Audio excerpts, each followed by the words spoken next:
Bismillahirrahmanirrahim. Assalamualaikum warahmatullahi wabarakatuh. Kali ini saya ingin membuat video reaction untuk video Sujoy Tejo ya, yang duet dengan Habib Ja'far. Sebenarnya secara keseluruhan ya tidak ada masalah, cuman saya ingin berbicara pada ranah saya aja, yaitu filsafat itu ya. Beberapa isi di dalam video itu sebenarnya banyak yang ingin saya bicarakan, termasuk juga Habib Ja'far bicara tasawuf, bicara dakwah, macam-macam. Itu kan juga masuk ranah filsafat sebenarnya. Tapi lebih khusus saya ingin membahas Sujoy Tejo gitu, berbicara tentang filsafat bahasa. Dia tidak mengungkapkan istilah filsafat, tapi poin dari yang dia sampaikan itu sangat filosofis. Sebagaimana dia mengatakan bahasa itu adalah sampah gitu. Jadi orang ceramah tanpa musik itu menyampaikan sampah-sampah gitu.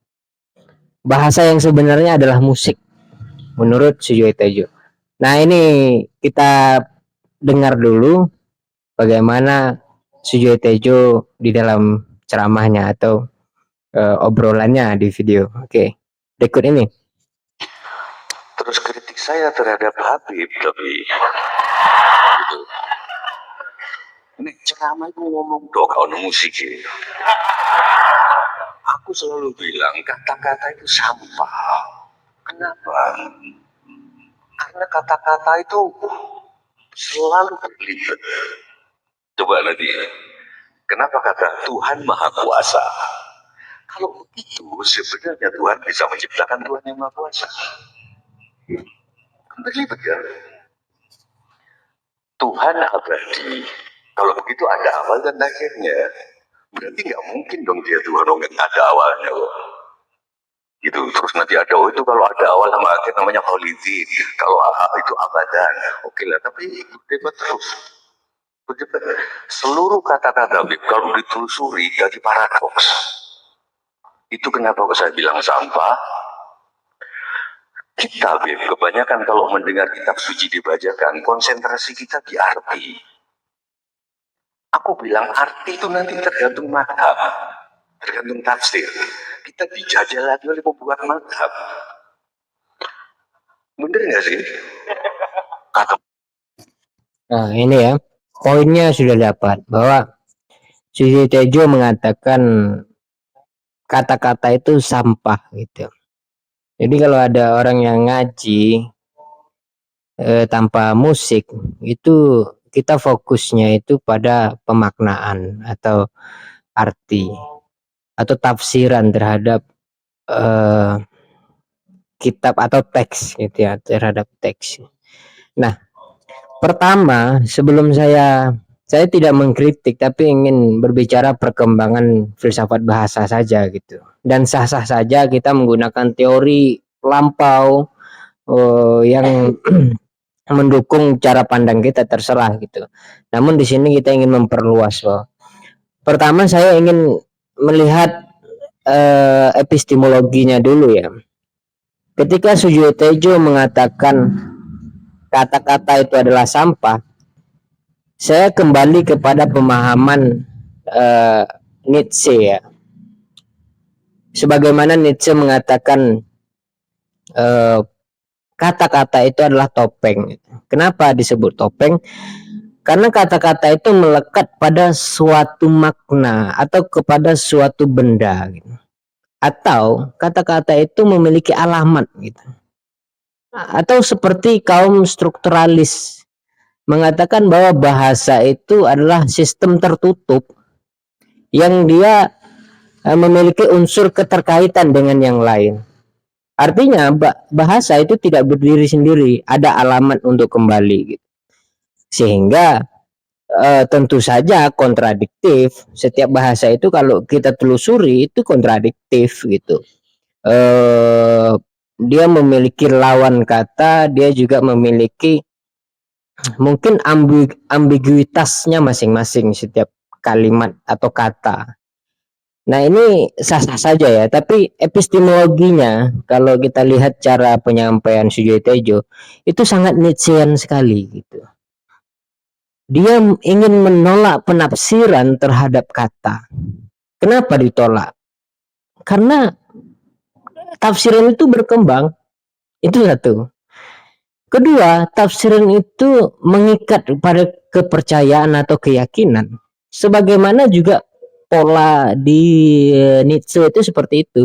Nietzsche pernah mengkritik keyakinan, bukan hanya keyakinan agama, sebagaimana yang viral orang-orang membicarakan kalau bicara Nietzsche itu mesti bicara Nietzsche telah membunuh Tuhan. Bukan hanya sekedar itu. Nietzsche juga membunuh ilmu pengetahuan.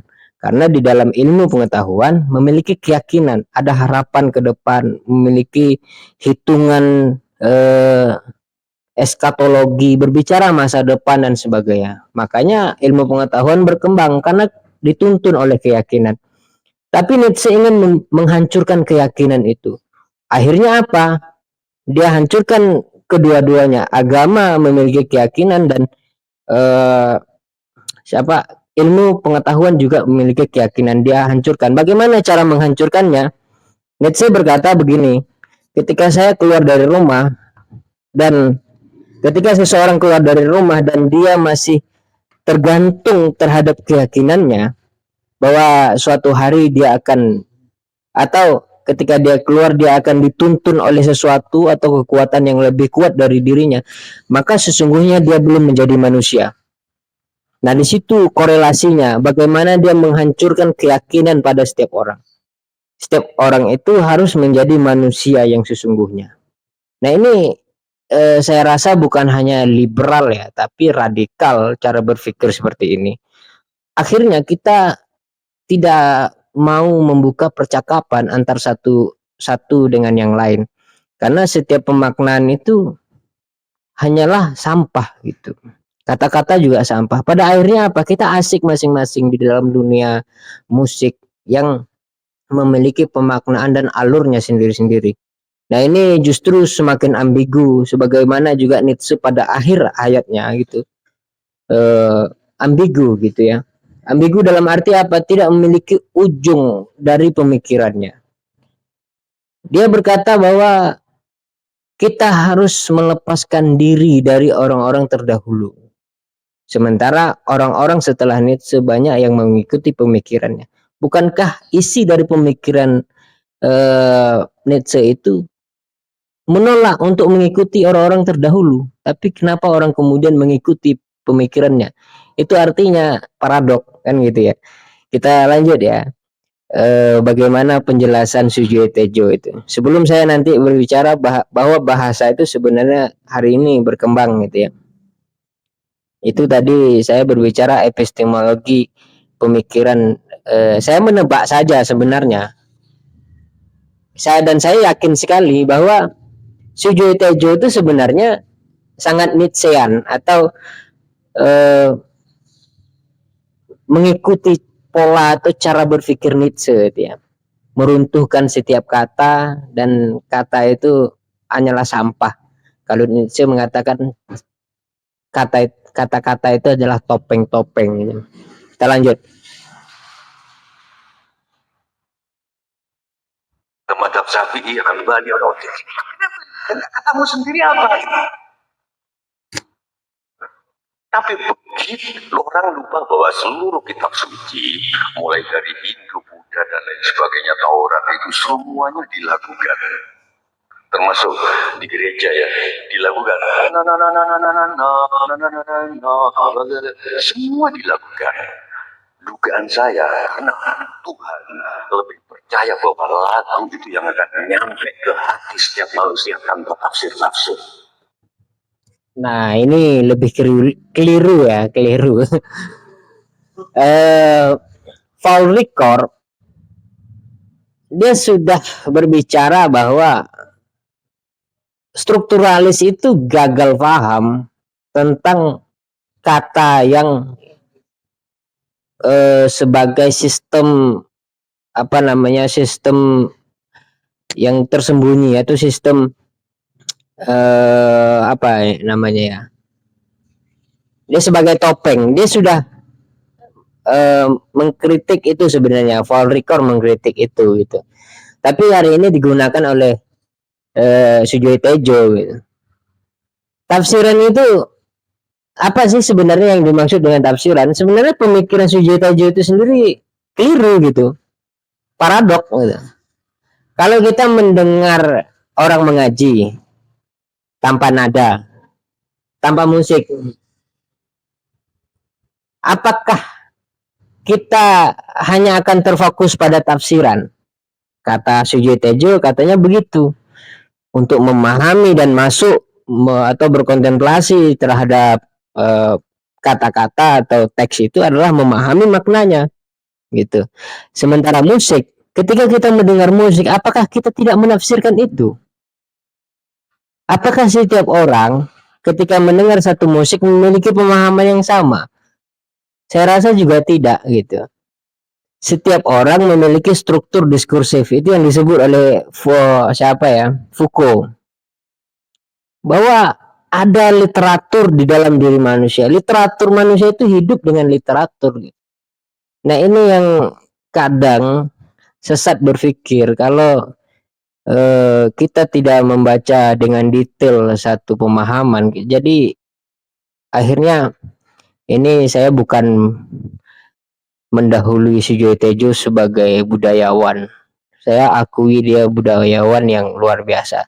Tapi ketika masuk pada ranah filsafat, saya harus berbicara gitu.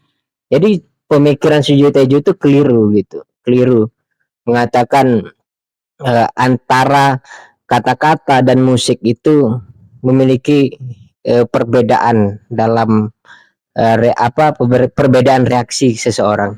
Tidak, hanya saja bahasa itu musik itu bahasa yang lebih universal. Itu saja bedanya dengan kata-kata. Kata-kata dia memiliki horizonnya masing-masing. Bahasa Inggris misalnya memiliki literatur, dia memiliki peraturannya masing-masing. Itu kan juga sudah pernah dijelaskan oleh Wittgenstein gitu. Apa mungkin Sujoyo Tejo tidak baca itu gitu. Saya rasa itu ya. Kita tidak perlu sok-sokan untuk berbicara tentang Tuhan dan sebagainya. Sementara peralatan untuk berbicara Tuhan saja kita keliru gitu. Akhirnya apa? Kita terjebak pada kesesatan berpikir, kesombongan yang tidak jelas. Saya rasa itu yang dapat saya sampaikan. Silakan teman-teman melihat sendiri ya video Habib Hussein Ja'far dengan Sujoyo Tejo part pertama itu ya, bagian yang pertama. Di menit-menit keberapa itu? 46 menit ke 40-an lah gitu.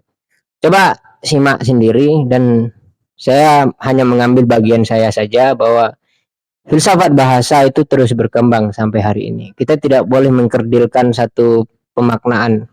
Bukan tidak boleh, karena memang kesimpulan itu hanyalah kalau Nietzsche mengatakan kata-kata itu topeng, itu berlaku pada masanya. Hari ini tidak berlaku. Dia hanya berlaku sekedar literatur untuk menyampaikan kepada pemahaman yang lebih luas. Bahasa itu universal. Saya rasa itu. Assalamualaikum warahmatullahi wabarakatuh.